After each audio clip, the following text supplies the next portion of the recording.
right left to my beat. Did it, let it roll.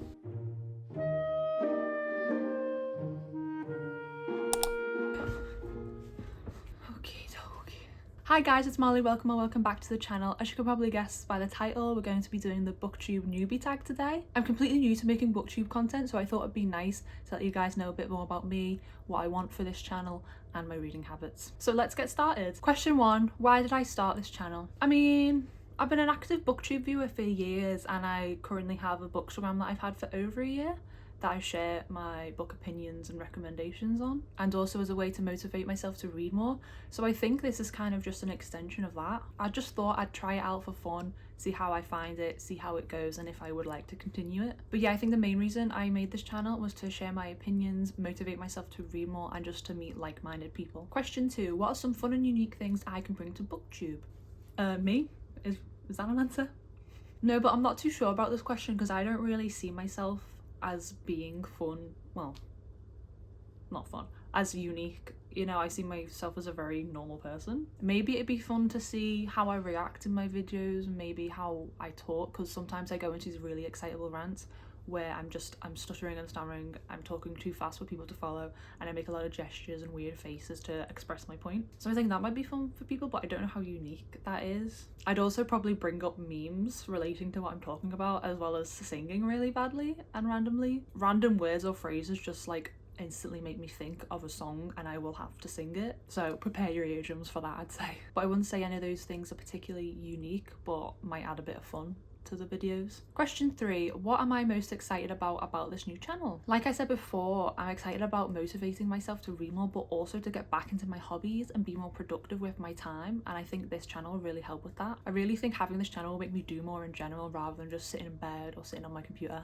I'm also really excited about doing a few challenges that I've never really had the opportunity to do before, because kind of what was the point? I've tried the 24-hour readathon before, but since I didn't really need to be held accountable, I didn't actually finish the 24 hours. So that's something I really want to do while running this channel, and I'd like to do a few more challenges as well, so keep your eyes peeled. I'm also really excited about building a community and meeting other bookish people. I think it's always nice to have people to talk to about books, even if we don't have the same taste. Question 4, why do I love reading? I really love reading because I think books have the unique ability to transport you to new worlds and make you experience different situations that you would never have the opportunity to otherwise. I think that's why fantasy is one of my favourite genres, and I love that no matter what book you read, fiction, non-fiction, kids, adult, mystery, literary, you're always going to learn something new from them. Question 5, what question would I ask my favourite booktuber? Ooh, I don't know, I'm kind of really terrible at these questions because I'm always so indecisive. I'd maybe probably ask them, how do you think booktube has changed you for the better or for the worse? Kind of like a where did you see yourself then, where do you see yourself now, how have you developed, that kind of thing. I think that's really insightful. And I'd probably ask them what they thought of my favourite books and cry if they didn't like them. Question 6, what challenges do I think starting a booktube channel will be the hardest to overcome? For me, probably the consistency and actually reading books for the videos so I have enough. I am a procrastinator at heart, you know, I procrastinate everything I do, but I'm hoping booktube will force me out of that habit and, you know, just give me a bit more accountability, like I have to have this video done by this date, I have to have it uploaded by this date, and that kind of thing, you know. Question 7, when did I start reading? Ooh, I can't remember the exact date.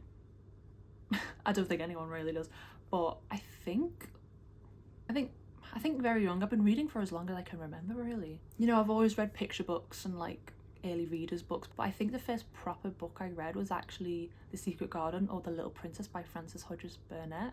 So maybe when I was 7 was when I first started reading proper books, and before that it was just picture books, early readers books, and so on. Yeah, maybe when I was 7. I'll say 7. Question 8, where do I read? I mostly read in my room because I like having that just cocoon of personal space.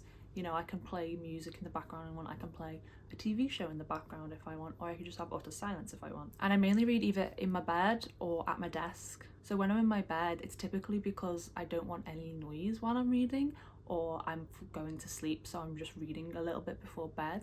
But if I'm reading at my desk, it's because I want some stimulation while I'm reading, whether that's music or a movie, TV show, so on.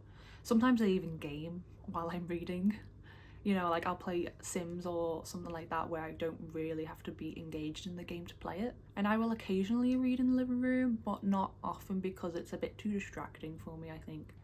And I'll also read on the train if I'm commuting or traveling somewhere, but never the car, because like I said in my last video, I get really car sick if I read in the car, but not the train. It's weird, I know, I don't know why. Question 9, what books do I like to read? I think you all probably know what kind of books I like to read. I absolutely adore reading fantasy. It's my go-to genre and it's just the best. I just really like how many different worlds different authors can make, and even worlds that seem similar have so many differences, and how their magic systems are different, and the politics are different, the characters are different, you know, the way they develop those characters themselves are different, the writing styles are different.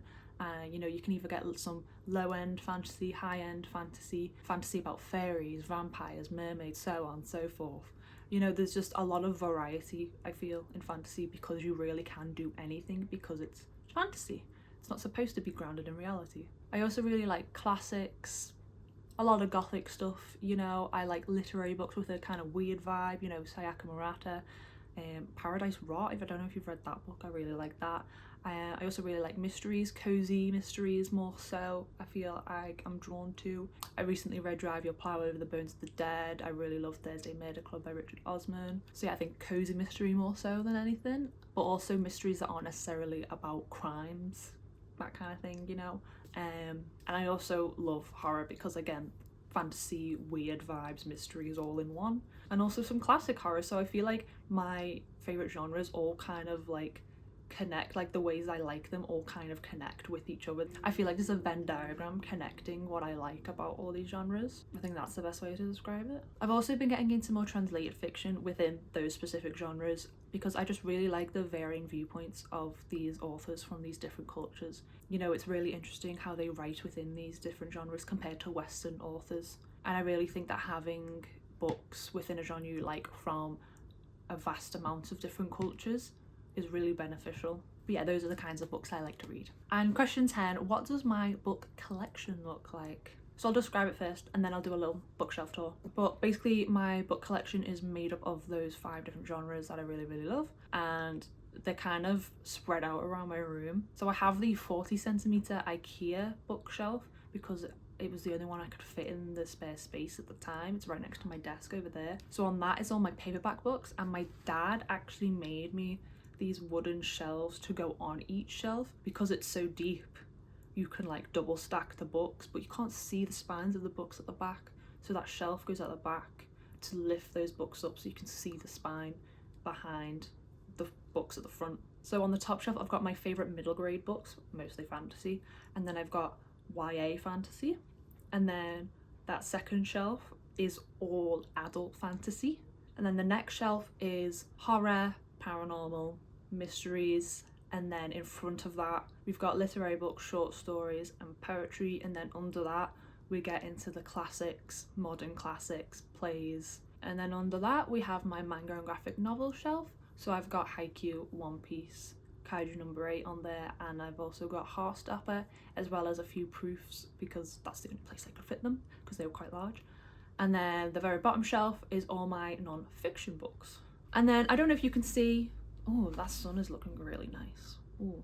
But yeah, I don't know if you can see, but I have 2 floating bookshelves above this fireplace. And that's my collection of penguin cloth bound classics, which I absolutely adore. I know some people don't like them, but I really do. I love the colour combinations, I love the motifs, I love them. So I have been collecting them for a very long time. I get gifted them for my birthday, but we have a list of the ones I have got already, so we don't accidentally buy the same one twice. So it's not just a book collection, it's also an art installation. Like, I look at it when I go to sleep, I'm like, yes, that makes me feel something.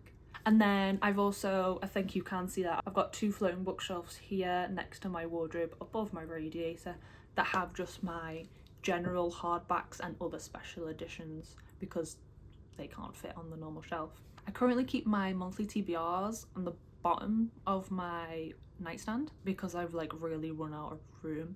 So they stay on my nightstand and I can just easily grab them. I know what I'm going to read, I know how much I need to read, and it's just, it looks a little nice because I've got the Wi-Fi modem behind them, so it kind of hides them, which is nice. And then I've had to clear out a cube in my calyx unit that's at the end of my bed, so it usually houses all my art stuff, electronics, miscellaneous things, but I've had to clear out a cube for books, so it's just more paperbacks in there because yeah, I really need more room. I need to expand. I'm hoping to move my room around in the coming weeks. I think I'm gonna like push my bed over, and then by extension my nightstand, my chest of drawers, and then hopefully I can be able to fit the 80cm eiichiro bookshelf there and move the 40cm one maybe over there by my wardrobe. I don't know if it'll fit, but I'm keeping it either way. No matter where I put it, I might have to put it in another room, but I'm gonna keep it because I think later this year I'm gonna move my room around so I can fit more bookshelves in somewhere. I also have some books in storage, but those are mainly books from when I was a kid that I'm never gonna read again, but they're kind of sentimental to me, so I still want to keep them for now. And then also larger books that aren't going to fit on any of the bookshelves and I don't really want out because they're just too jarring with the heights, so they're in storage. So yeah, this has just been a short little video introducing myself, this channel, and my reading. And if you made it this far, comment a camera, any camera you want. But I hope you enjoyed yourselves. I hope you enjoyed my answers, and if you have anything to comment on, please let me know. I'd love to have a discussion about anything I said in this video. And other than that, I'll see you next time. Sweet dreams.